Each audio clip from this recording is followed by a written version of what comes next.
राष्ट्रवादी सोबत जात आहे एकीकडे युती धर्मच पाळला जात नाहीये भाजपकडनं. नाही, शेवटी भाजपने काय निर्णय घ्यायचा हा भाजपचा प्रश्न आहे. परंतु शिवसेना नेहमी युती धर्म पाळत आलेली आहे आणि पुढे सुद्धा धर्म पाळत राहील. मुळातच आज जी टीका होते आहे काँग्रेसला बरोबर घेतल्याबद्दल भाजपवर, याच्यापूर्वी उबाठाने सुद्धा काँग्रेसला बरोबर घेतलेलं होतं आणि त्यावेळेला हा प्रश्न कोणी विचारलेला नव्हता. त्याच्यामुळे निश्चितपणे युतीचा धर्म पाळण्याच्या बाबत शिवसेना ही नेहमी बाळासाहेबांच्या विचाराबरोबर चालत राहील. आणि बाळासाहेबांनी सांगितलेलं होतं की मला जर काँग्रेसबरोबर जायला लागेल त्या दिवशी मी माझं पक्षाचं दुकान बंद करेन, म्हणजेच मी माझा पक्ष बंद करेन परंतु काँग्रेसबरोबर जाणार नाही. तर हे विचार बाळासाहेबांचे विचार घेऊन शिवसेना पुढे चाललेली आहे आणि ती बाळासाहेबांच्या विचाराशी ठाम राहील.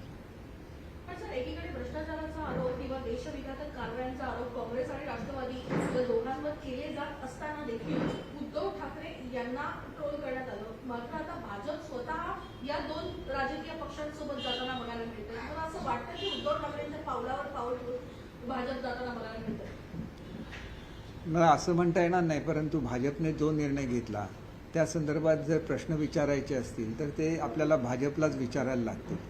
मला त्या युतीमध्ये आहात, युती धर्मच पाळला जात नाहीये. मग एकीकडे दुसऱ्यांकडे बोट दाखवताना आपल्याकडे जर 3, 4 ते 5 बोट आहेत त्यांचं काय?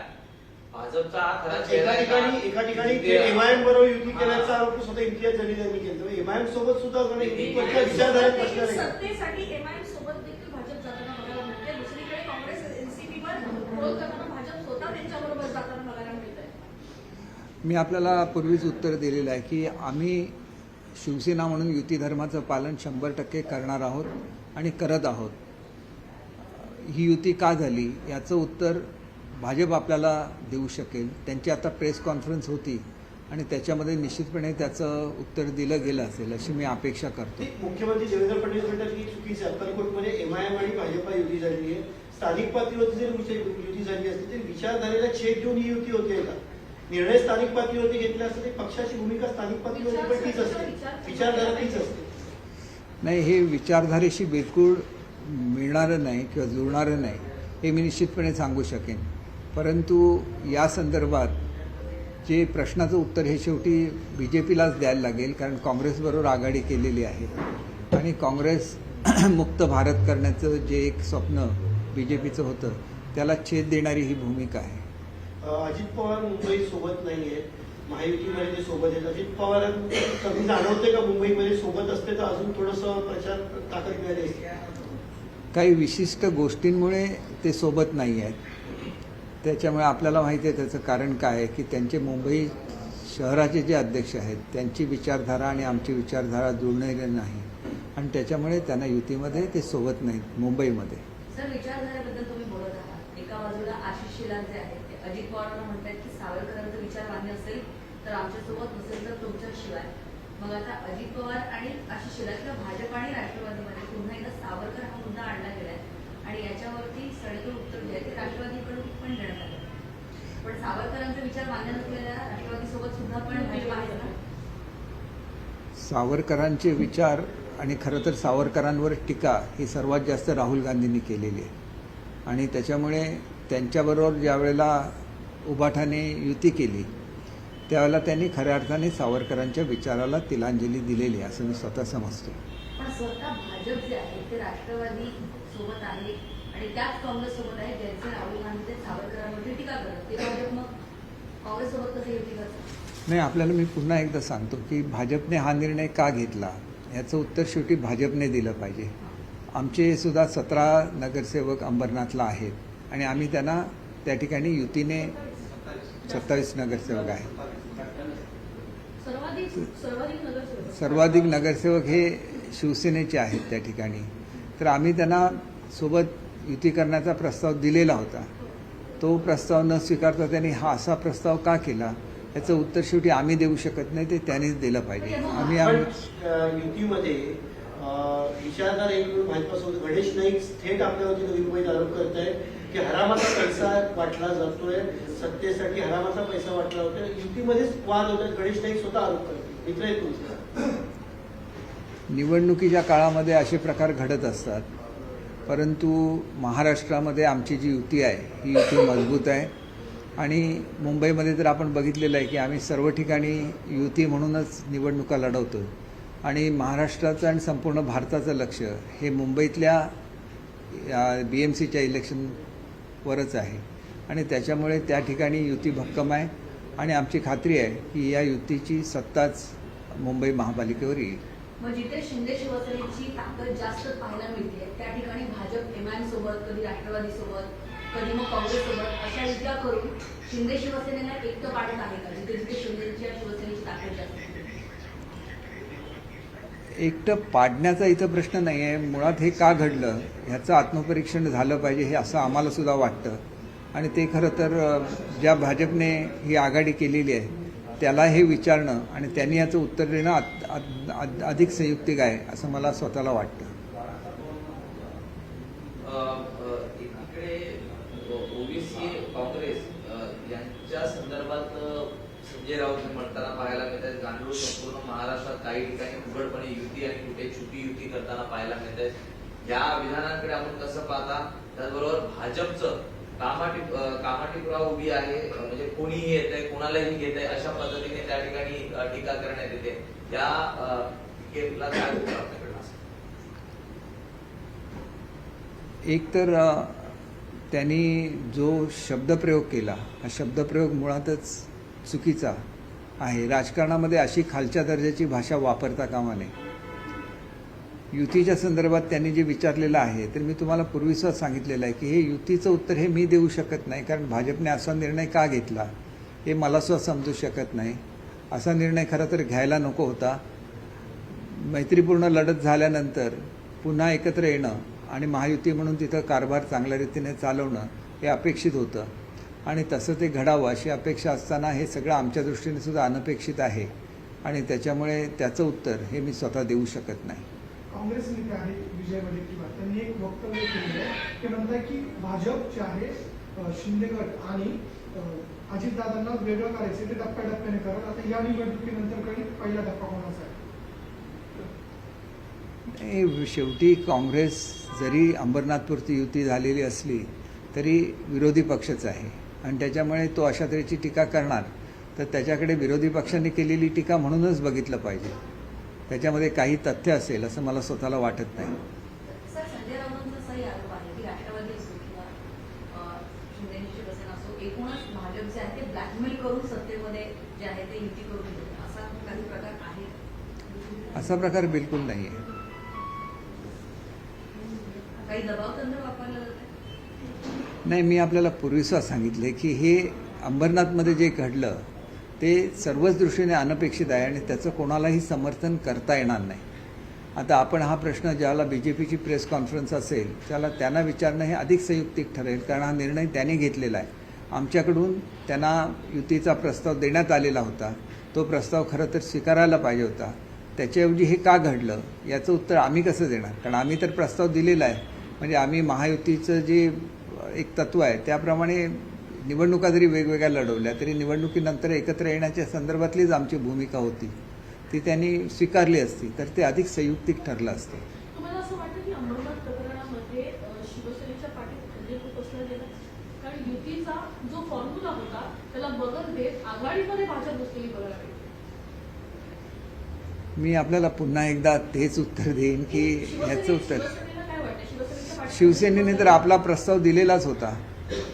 शिवसेनेने प्रस्ताव दिला असताना हे घडलेलं आहे आणि त्याच्यामुळे याचं उत्तर हे भाजप अधिक देण्याला अधिक योग्य आहे असं मला वाटतं. राऊतांच्या पत्रकार परिषदेत ते म्हणाले मराठी माणसाच्या आतून मराठी माणसाचे डेथ वॉरंट काढलं जाते. फडणवीस राज्यवाऱ्यावर सोडून फिरत आहेत. अजितदादा शिंदे हे राज्यवाऱ्यावर सोडून फिरताना पाहायला मिळत आहेत. अजितदादा भाजपवर टीका करतात तरी सरकारमध्ये अजित पवार सावरकरांना मानत नाही. हे मनात नाही तर सरकारमधून त्यांना दूर करा असं देखील राऊतांची टीका आहे.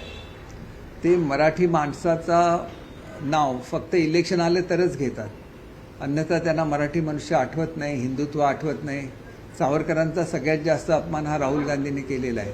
त्या राहुल गांधींबरोबर युती करताना त्यांना काही वाटत नाही आणि मग आमच्यावर मात्र टीका करायची हे पूर्णपणे अयोग्य आहे. सर संजय राऊतांनी जे आहे ते दोन्ही ठाकरे बंधूंचा इंटरव्ह्यू दिलेला आहे आणि त्यांनी म्हटलं की 2 धुरंधरांचा मी इंटरव्ह्यू दिला आहे. नाही, ते त्यांच्या पक्षाचे अध्यक्ष आहेत आणि त्याच्यामुळे त्यांचा इंटरव्ह्यू त्यांनी करणं ह्याच्यामध्ये काय चुकीचं असं नाही. ते त्यांची मुंबईपुरतं ते दोघं एकत्र आलेले आहेत किंवा महाराष्ट्रात त्यांनी एकत्र आघाडी केलेली आहे. ही आघाडी करताना त्यांनी काँग्रेसला मात्र बाहेर ठेवलेलं आहे, हे आपल्याला विसरून चालणार नाही. ज्या महाविकास आघाडीच्या आधारे त्यांनी महाराष्ट्रावर राज्य केलं, त्यांना ज्यावेळेला गरज होती त्यावेळेला मात्र त्यांनी बाहेर ठेवलं आहे. असा प्रकार आमच्या बाबतीत कदापि घडलेला नाही. आम्ही महायुती म्हणून सत्तेमध्ये आहोत, महायुती म्हणूनच ही निवडणूक लढवतो. पण मग मुंबईचा धुरंधर कोण? हे येत्या इलेक्शनमध्ये मुंबईची जनता दाखवून देईल याची मला खात्री आहे. जनतेच्या पूर्वी काय घडलं, कोण 20 वर्ष कोणावर अन्याय झाला आणि आता केवळ सत्तेच्या लालसेपोटी जर दोघं एकत्र येत असतील तर ती सत्तेची नेमकी गरज म्हणून एकत्र येत आहेत की मनापासून एकत्र येतात, हा एक वेगळा भाग आहे आणि तो जनतेने ठरवला पाहिजे. शेवटी मराठी माणसाला न्याय देण्याचं काम हे आमच्या महायुतीने केलेलं आहे. मुंबईचा मनुष्य मुंबईच्या बाहेर फेकला जात होता, त्याला पुन्हा एकदा मुंबईमध्ये येण्यासाठी बंद पडलेले प्रकल्प सुरू करणं, त्यांची थकलेली भाडे देणं, हे सगळे आमच्या महायुतीने केलेलं आहे. महायुतीच्या काळामध्ये मुंबईतल्या प्रत्येक घटकाला न्याय देण्याचा प्रयत्न झालेला आहे. तुम्ही ह्या ठिकाणी बघितलं तर पोलिसांची घरं किती वाईट अवस्थेमध्ये होती. आज जाऊन बघा की तिथे किती चांगल्या सोयी त्या पोलिसांच्या घरामध्ये त्या ठिकाणी झालेल्या आहेत. अशा प्रत्येक गोष्टीत मी आपल्याला सांगू शकतो, अगदी थेट मुंबईची जी अगदी आपण ज्यांना दैवत मानतो असं महालक्ष्मी आणि मुंबादेवीची कामंसुद्धा महायुतीच्या काळामध्ये सुरू झालेली आहेत. एवढी वर्ष त्यांची सत्ता होती त्यावेळेला त्यांना कधी असं सुचलं नाही की ही मुंबईची दैवत आहे, सिद्धिविनायक हे मुंबईचं दैवत आहे, तर त्याच्यासाठी काहीतरी झालं पाहिजे. आपण एकीकडे हिंदुत्व म्हणायचं आणि देवदेवतांच्या संदर्भातली ज्या सुविधा निर्माण झाल्या पाहिजेत त्याच्याकडे मात्र दुर्लक्ष करायचं. आजसुद्धा आपण महालक्ष्मीला जाऊन बघितलं तर तिथं चांगल्यापैकी नूतनीकरणाची कामं चालू आहेत, चांगल्या प्रकारे सौंदर्यीकरणाची कामं चालू आहेत आणि हे मुंबईमध्ये घडलं. मुंबईचे रस्ते खड्डेमुक्त झाले, ही वस्तुस्थिती आहे. ह्याच्यापूर्वी त्याच्यावर वेगवेगळी गाणी तयार केली जायची मुंबईच्या खड्ड्यावर, पण आता हे करायची स्थिती राहिलेली नाही आहे आणि येत्या काही दिवसामध्ये मुंबई 100% खड्डेमुक्त होईल, ही वस्तुस्थिती आहे. मुंबई आरोग्यदायी होईल, ही सुद्धा वस्तुस्थिती आहे. आज जागोजागी हिंदू हृदय सम्राट बाळासाहेब ठाकरे दवाखाने उघडण्यात आलेले आहेत आणि त्याची सेवा लाखो लोक आज मुंबईमध्ये घेत आहेत, ही वस्तुस्थिती आणि ही वस्तुस्थिती विसरून चालणार नाही. आज इन्फ्रास्ट्रक्चरमध्ये महाराष्ट्र पहिल्या क्रमांकावर आहे, कारण मुंबईतलं इन्फ्रास्ट्रक्चर महायुतीच्या काळामध्ये अतिशय वेगाने पूर्ण करण्यात आलं, ही वस्तुस्थिती आहे.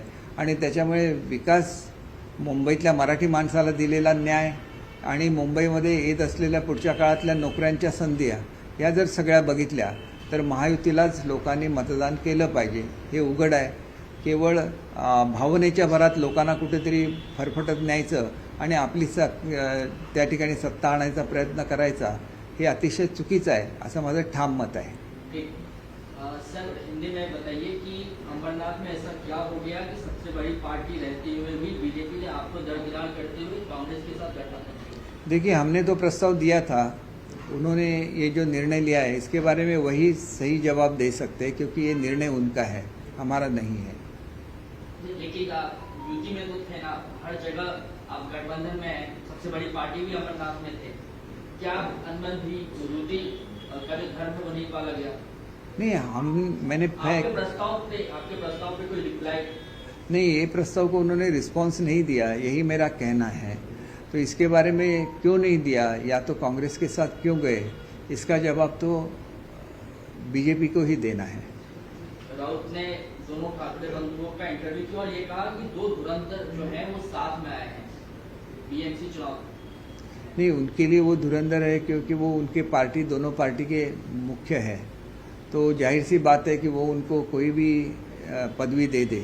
ये तो राउत जी के मन की बात है और वो ऐसा कर सकते हैं. तो आप कह रहे हैं कि वो उद्धव ठाकरे और राज ठाकरे सिर्फ राउत के मन में धुरंधर है, बाकी महाराष्ट्र का धुरंधर। महाराष्ट्र में देखिए, महाराष्ट्र में किसको क्या देना है इसका फैसला तो जनता ही करेगी।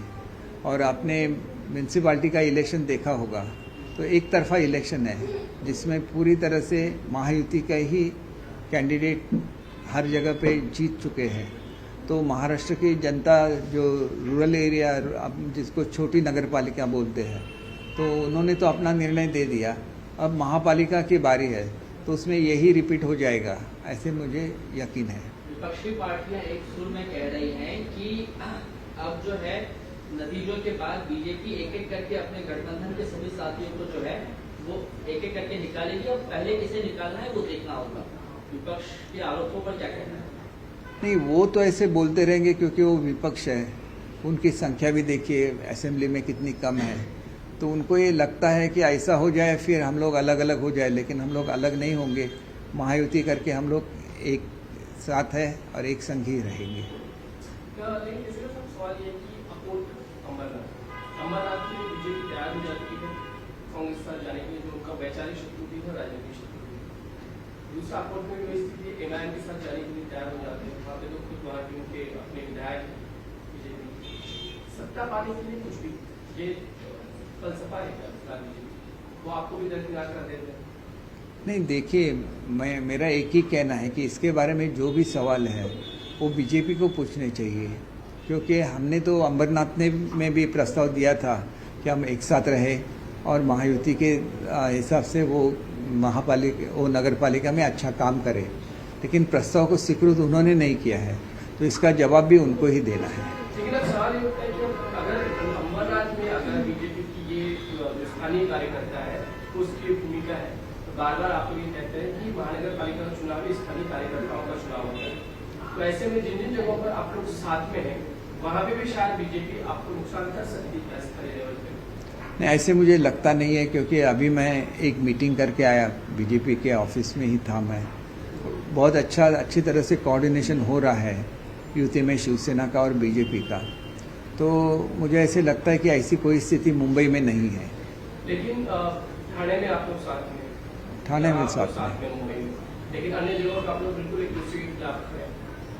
तो ऐसे में सिर्फ दिखाने के लिए आप लोग साथ में दिख रहे हैं, बाकी एक दूसरे को काटने की कोशिश हो रही है। नहीं, हम लोग मतलब सवाल ये है कि पिक्चर परफेक्ट दिखाने की कोशिश की जा रही है, अंदर खाने गड़बड़ी जो है वो चल रही है। ऐसे बिल्कुल नहीं है। हम लोग बिल्कुल एक संग इलेक्शन कॉन्टेस्ट कर रहे हैं मुंबई का, और मुंबई ठाणे दोनों जगह पे बहुत बड़ी जीत हमें हासिल होगी। अमरनाथ में ये अलग से क्यों लगा? अमरनाथ, मैं वही बोल रहा हूँ कि वहाँ पे भी हमने प्रस्ताव दिया था, वो प्रस्ताव बीजेपी ने स्वीकार नहीं किया। क्यों नहीं स्वीकार किया, उसका आंसर तो बीजेपी ही दे सकती है, हम लोग नहीं दे सकते अच्छा इसका सर, एक सवाल जवाब। जेडीयू से जुड़ा हुआ है। जेडीयू में 2 दिन पहले प्रधानमंत्री और गृह मंत्री को लेकर नारेबाजी की गई और नारेबाजी में ये कहा गया कि उनकी कब्र खोदी जाएगी। जेडीयू में ही इस तरीके के प्रयोग भी होते हैं क्या? नहीं, ये बहुत ही गलत बात है और ऐसी बात नहीं होनी चाहिए, और जो भी ऐसी बात करते हैं उन पे कड़ी कार्रवाई होनी चाहिए, यही हमारा। बीजेपी की दूसरी है, सीआर पाटिल ने बयान दिया है कि जो छत्रपति शिवाजी महाराज हैं वो पटीदार समाज के। नहीं, देखिए, जो महान व्यक्ति होते हैं वो तो पूरे भारतवर्ष के होते हैं, उन पे किसी धर्म के बारे में ये करना ये गलत बात है, और ऐसी कोशिश किसी ने नहीं करनी चाहिए। राज्य के पूर्व मुख्यमंत्री हैं पृथ्वीराज चौहान, वो ये कहते हैं कि जिस प्रकार से वेनेजुएला में पूरा घटनाक्रम हुआ, वेनेजुएला के राष्ट्रपति को उठाकर जो है ट्रम्प लेकर गए, अब ठीक उसी प्रकार से हो सकता है कि भारत में भी ट्रम्प साहब आए और मोदी जी को उठा के लेके जाए, किडनैप करें। देखिए, कितनी गलत बात है ये, तो जिसे बोलते हैं कि हास्यास्पद है ये, ऐसे कभी हो नहीं सकता। भारत 4 नंबर की इकोनॉमी है, और in terms of military power it is 3rd powerful country of the world, तो ऐसे कभी हो नहीं सकता। ये सिर्फ इस तरह से बातें करना बिल्कुल गलत है। Thank you. दोन मराठी जुळे महाराष्ट्राचे माजी मुख्यमंत्री पृथ्वीराज चव्हाण यांनी म्हटलं आहे की वेनेझुएलाचे जे पंतप्रधान आहेत त्यांना जसं अमेरिकेनं किडनॅप केलं तसं मोदींना सुद्धा किडनॅप केलं करू शकतात का किंवा करावं कसं नाही, होतंय हो? त्यांची आज जी काँग्रेसची परिस्थिती आहे ती एवढी वाईट आहे आणि त्यांना असं वाटतं की आपली एवढी वाईट परिस्थिती व्हायला मोदी साहेबच कारणीभूत आहेत आणि त्याच्यामुळे त्यांनी बघितलं हे केवळ स्वप्न आहे, हे कधीच प्रत्यक्षामध्ये येऊ शकत नाही. भारत ही जगातली 4थ्या क्रमांकाची सर्वात मोठी इकॉनॉमी आहे आणि मिलिटरी पॉवरमध्ये आज 3ऱ्या क्रमांकावर भारत देश आहे आणि अशा पॉवरफुल देशाबद्दल कोणीही असा विचारसुद्धा करू शकत नाही. आणि शेवटचा प्रश्न सर, दुसरा एक प्रश्न आहे की गुजरातचे एक मंत्री आहेत C.R. पाटील, त्यांनी शिवाजी महाराजांना या संदर्भात म्हटलं होतं की ते पाटीदार समाजाचे. जे महापुरुष असतात हे संपूर्ण भारताचे असतात, त्याच्यामुळे कुठल्या जातीशी त्यांना नेऊन चिकटवणं हे फारसं योग्य होणार नाही. आज ज्या पद्धतीने छत्रपती शिवाजी महाराजांचा गौरव पूर्ण भारतामध्ये केला जातो आहे त्याचा अभिमान हा सर्व महाराष्ट्राच्या जनतेला आहे आणि त्याच्यामुळे असे विधानं आली तर त्याच्याकडे दुर्लक्ष करणं हेच अधिक योग्य आहे असं मला वाटतं. कितने सर इस बार आते हैं कि थोड़ी देर पहले आपने स्पष्ट कर दिया है कि जो कुछ सपोर्ट ने किया बीजेपी के नेताओं ने जो कुछ अमरनाथ ने किया उनके आइडल के खिलाफों पे कार्रवाई की जाएगी. अब सवाल है कि अमरनाथ में छुट्टी और राजधानी साथ में आ सकती है स्थिति है, तो क्या अब कोई बातचीत या कोई प्रस्ताव आना जाना हो रहा है? पुराने प्रस्ताव में कुछ कोऑर्डिनेशन हुआ है क्या उसके बाद? इस बात पे आगे चल के क्या होगा इस पर मैं कमेंट नहीं कर सकता क्योंकि हायर लेवल पे होने वाली डिसीजंस है और अगर CM साहब खुद बोलते हैं कि आगे चल के वो महायुति का एक फार्मूला वहाँ पे यूज़ होगा तो एक अच्छी बात है.